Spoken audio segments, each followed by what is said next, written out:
Shalom Aleichem, on est dans Shara Simcha dans Ochot Sadikim. Il nous a dit le Rav que la Simcha, ça c'est l'essentiel d'Avodat Hashem.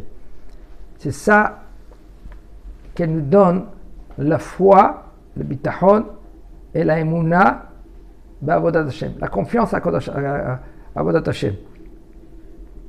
Qu'est-ce qui empêche le fait qu'un homme, lui, il se connecte à Kodesh Baruch Hu, il se réjouit d'Avodat Hashem, ça c'est la Simcha.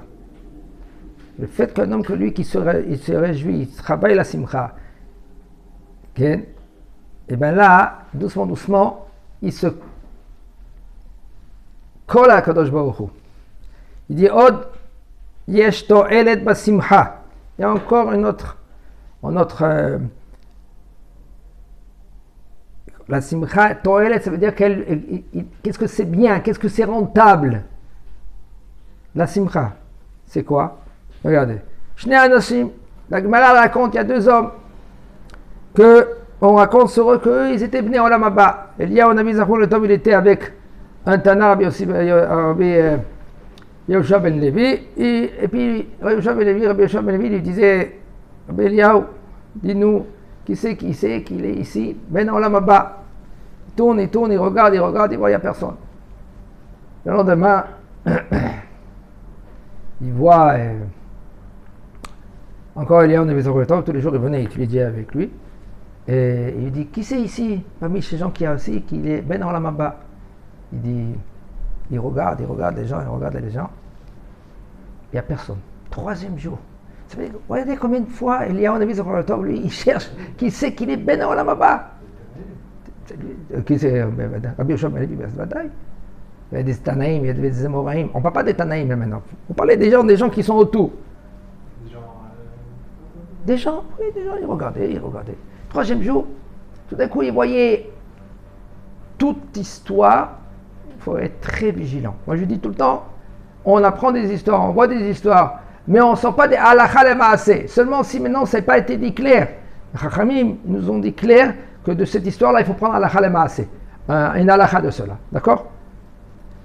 Et le troisième jour, Eliyahu Nevi Zachon le Tov, il voit Rabbi Yehoshua ben Levi, il lui dit, nous, regarde encore une fois, si tu vois des gens qui sont Ben Olam Haba, il regarde, il voit deux gens. Il y a ces deux-là, ils sont Ben Olam Haba. Et le Gemara raconte, pourquoi? Shayu mesamahim et anashim. Il réjouissait, il donnait la simcha aux gens. Mais c'est pas stam une simcha. Il voyait par exemple, Shayu roim ish atsev. Il voyait un homme que lui, qu'il était triste. Il est dans son coin. Ou des fois, un homme, il marche, il a la tête baissée. On remarque quand quelqu'un, lui, il est triste. Ou quelqu'un qui est préoccupé avec ses marchavot, avec ses pensées. Tout de suite, il venait vers lui et il lui donnait une petite blague. Il rigolait avec lui. Il lui montait l'humeur. Quand il voyait maintenant deux gens qui se mettaient graves, ils se comportaient un vers un autre, ils se disputaient. Ils allaient vers les deux, ils racontaient une petite blague.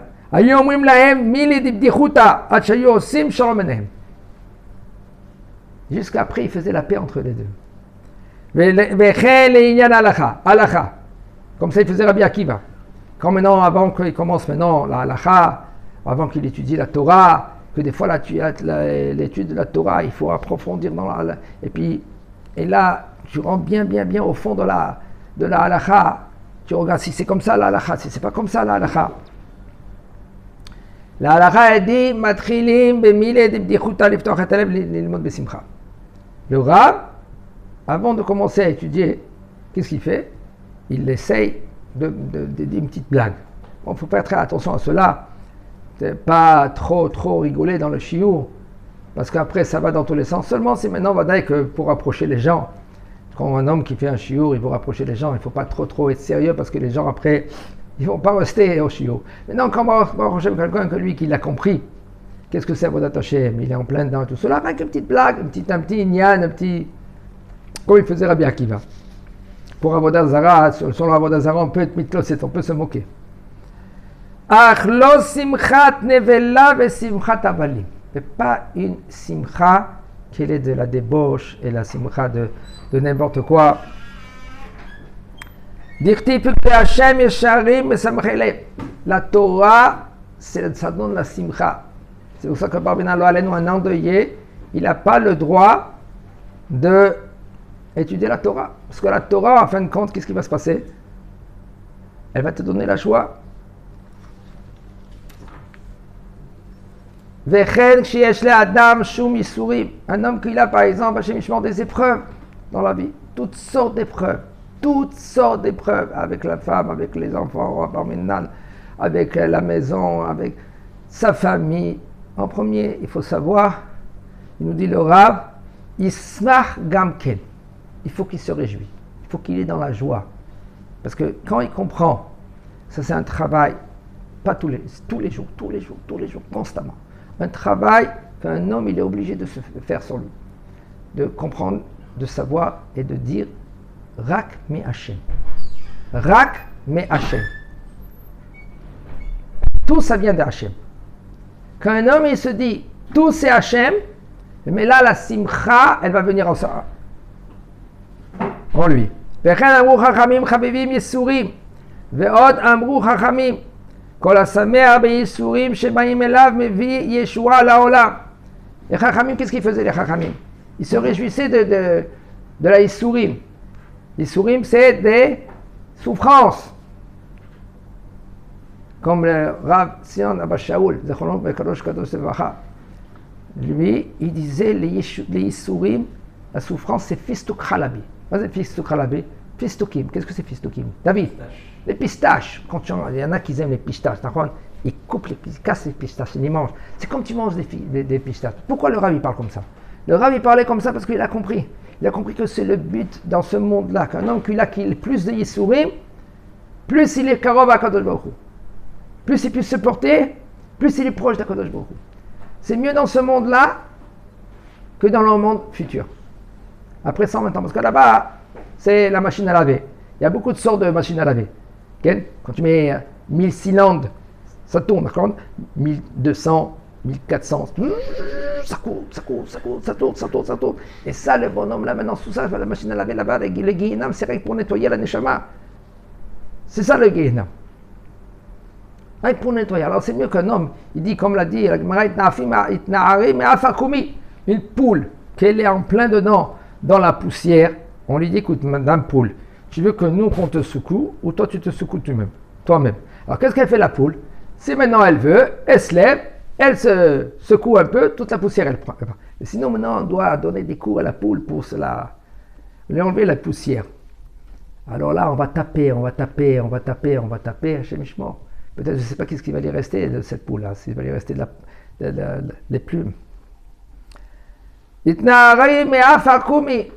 C'est pour cela, un homme, c'est un travail tous les jours. Elle dit la Gemara, qu'est-ce que c'est les Yisurim? Yisurim, c'est la souffrance. Elle dit un homme que lui qui voulait donner une pièce de tzedaka. Et en fin de compte, la pièce de tzedaka, elle n'était pas à droite, elle était à gauche. Ça, c'est Yisurim. La Gemara dit aussi, qu'est-ce qu'il y a encore? Tout niveau. Par exemple, quand il a mis le tricot de peau, il était à l'envers. Ah, il faut maintenant qu'il le remet à l'endroit. Ça s'appelle Yisurim. Toutes choses, ça s'appelle Yisurim. Dis merci à Boré Olam. Il ne faut pas le demander. Pas comme Rabbi Elazar. Rabbi Elazar, Rabbi Shimon ben Yochai, lui disait Boré Yochai. Venez mes amis, venez mes frères. Sa femme, elle a vu, elle allait tous les jours nettoyer son lit plein de pus, plein de sang. Tous les jours, elle enlevait 20 sortes de draps. La femme de Rabbi Elazar, le fils de Rabbi Shimon ben Yochai. Et une fois, elle arrive, elle rentre dans la chambre et elle entend Rabbi Elazar qui disait Bo Achai, Bo Re'ai. Venez mes amis, venez mes frères. Elle dit quoi? Toi tu demandes les Yisurim qui viennent sur toi? Il a dit oui, pour les Chaper à l'Ador, parce que le Ham Israël ils font beaucoup de fautes. Alors maintenant, ces fautes là maintenant, ils doivent tomber sur Ham Israël. Qui c'est qui peut tenir ces fautes là? Qui sait peut tenir? C'est des souffrances. Alors il les prend sur lui, Rabbi Elazar. Elle a dit quoi? Je te laisse. Elle l'a quitté, elle est partie chez sa mère. Elle l'a laissé comme ça. Elle dit toi tu prends sur toi les souris, et puis c'est moi qu'il faut. C'est elle qu'elle doit maintenant nettoyer tout ce pus, ce sang. Elle est partie chez sa mère. Il a dit, qu'est-ce que je vais faire? Elle est partie. Tout d'un coup, on tape à la porte. Il rentre. Il dit, Rabbi Lazare, je t'ai emmené ici plein des cajots, plein de tissus, plein de draps, des oreillers. Il dit, qu'est-ce qui s'est passé, mon fils? Il a dit, voilà, il y avait la tempête. Cette tempête-là, maintenant, le bateau, il allait casser. Mamache, s'enfoncer dans la mer. Et ils ont fait un éder. Si la tempête, elle se calme, et on sort Béchalom de la mer, on donne la moitié de qu'est-ce qu'on a à Rabbi Elazar, Rabbi Shimon Bar Yochai. C'était quoi? C'était des ouvriers de draps, de tissus, tout cela. Et Baruch Hashem, Rabbi Elazar, nous on n'est pas Rabbi Elazar. Rabbi Elazar, il prenait sur lui. Nous, qu'est-ce qu'Akadosh Baruch Hu, il nous choisit pour nous?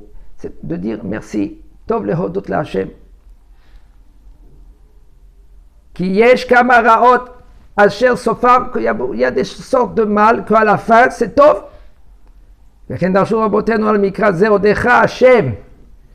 David Amelech, il a dit, c'est dans Yeshaya aussi c'est écrit, Odecha Hashem ki anafta bi yashov apecha ud nachameni. À la fin, Kadosh Baruch Hu, il va faire un anechama.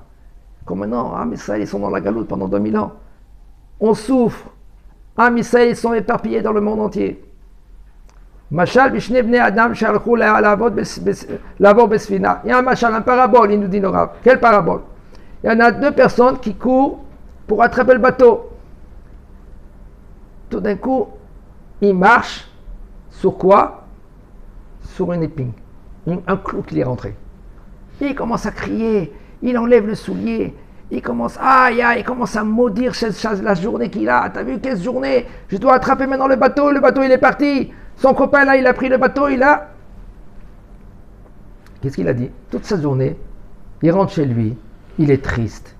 Il dit à sa femme, ouais, t'as vu comment Akadosh Baruch Hu il se comporte? T'as vu? Hashem Erachem. Quelques jours après, il entend que le bateau qu'il est parti, son copain avec, Parmenan, il s'est enfoncé dans la mer. Qu'est-ce qu'il a fait? Il a commencé à faire des louanges à Kadosh Baruch Hu. Kira'a, qu'à la fin, Kadosh Baruch Hu, il a envoyé ce clou-là. Pourquoi? Pourquoi il a envoyé le clou? Il a envoyé le clou rien que pour lui sauver la vie. On ne sait pas, Rabot Mahash, Rabot Belev Ish. Il y a beaucoup de pensées vers l'homme. Mais la reine Ismar, un homme, il faut il se réjouit. Mais doucement, on va dire que nous, on n'est pas des anges. Mais il faut doucement. Accepter au moins de dire Ma Kadosh Baruch Hu c'est Rahamana Letavavid. Qu'est-ce qu'il fait à Kadosh Baruch Hu? Il fait comme Ish Gamzu. Pourquoi on l'a dit Gamzu? Pourquoi on l'appelle Ish Gamzu? Ish Gamzu, il disait Akol Letova. Gamzu Letova. C'est difficile, Badaï, c'est une ma'ala, c'est de travail. C'est à accepter. Dans la Torah, c'est écrit Va'ilonu ha'am. Va'ilonu ha'am. Qu'est-ce que c'est Va'ilonu ha'am? Va'ilonu ha'am, ça veut dire le peuple, il s'est plaint. Et ils disent, les Chachamim, le Ham, quand c'est écrit dans la Torah, c'est le qui? C'est le Erev Rav. Le Erev Rav, ils ont appris à Am Israël de se plaindre. Chez Mishmor, il ne faut pas être comme le Erev Rav qui se plaint à chaque fois, il se plaint. On veut rentrer en Égypte, on veut manger de la viande, on veut boire de l'eau, on n'a pas qu'est-ce qu'on veut. Regarde, on ne peut pas qui c'était? C'était le Erev Rav et Shevet Dan. Pourquoi Shevet Dan? Parce que Shevet Dan, il y avait de la Avodah Zara, alors ils étaient expulsés des nuées. Puisqu'ils étaient expulsés des nuées, mais là, il y avait les serpents. Pas tout, mais la majorité de Shevet Dan était le Erev Rav. Le nuée, lui, qu'est-ce qu'il faisait? Il est entouré en Israël, de tous les quatre côtés.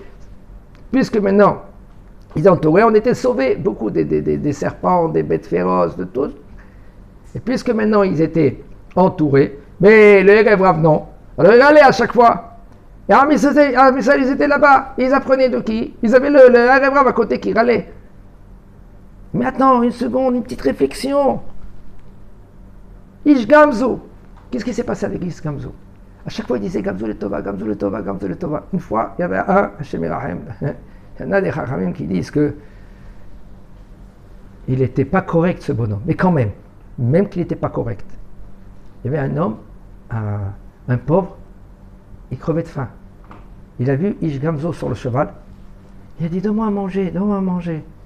Et il a dit, d'accord, je vais te donner à manger, mais il faut que j'enlève ma marchandise que j'ai sur mon cheval. Il est descendu du cheval, il a commencé à enlever la marchandise, il est tombé, il est mort.